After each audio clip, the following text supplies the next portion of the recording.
The president and senior congressional leaders are expected to meet again tomorrow amid the standoff over raising the debt ceiling. If an agreement is not reached by June 1st, the U.S. could lose the ability to pay its bills with potentially devastating consequences for the economy. House Republicans are demanding that the raising of the debt limit must be accompanied by spending cuts, while the White House wants no restrictions. The two sides are very far off, but President Biden did suggest this week that there is room for compromise. So that's some good news as we bring in Doug Collins, a former Republican congressman from Georgia. Congressman, we appreciate you joining us. Thank you.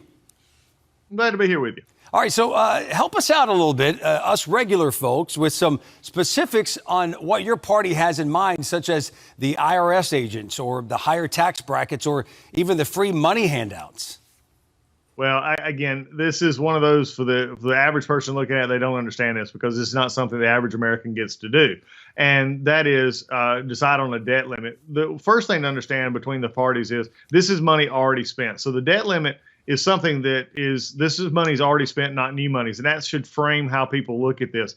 The Republicans simply want to look ahead to say, look, if we raise this debt ceiling now, then in the future, we're going to either claw back the money from states that were given to COVID that was never used, which is a reasonable idea. I mean, if you think about it, that money's not being used, bring it back into the federal government. Work requirements for those who are receiving benefits on the entitlement programs. That would get them out off of the entitlement programs onto a work roll. That's just what we're looking for. Or maybe even as simple as putting caps on certain spending limits on certain departments. These are simple fixes to the longer term problem of deficits and debt. The Biden administration does not want to deal with that right now, but I predict that they probably will come together. You'll see some of this, and Republicans will hopefully get a win or two here and then move into the real issue of appropriations. Oh, you mentioned the average American. This inflation has lowered the standard of living deeply for the middle class and certainly those in need. What can ordinary Americans count on your party to do to make sure they can take a summer vacation this year or enroll their kid in a community college or maybe plan a trip this fall? What can they do?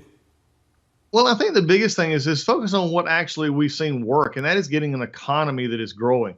And not a government-centered economy in which people are getting money to either not work or to do things. And when we see the administrations had their, one of the issues also the Republicans are asking for is, the caps on energy and removing some of the restrictions on energy production here in the U.S. When we are producing energy at some of the cheapest in the world, and when we have our workforce working, that rises everyone. And I think that's the one thing we have to understand here. So the best thing that Republicans, conservatives, and frankly liberals could do is work on making sure businesses and our companies can do what they do best, and that is make product and sell product, because that is what rises the economic tide and brings everybody up.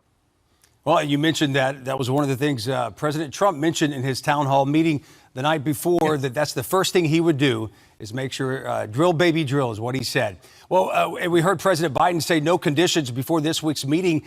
From Speaker of the House McCarthy, he said he heard nothing new in the meeting and he didn't find progress. Yet they have had working groups on this since that meeting all week. So can we anticipate that the white smoke, when the principals meet again tomorrow, that it'll clear?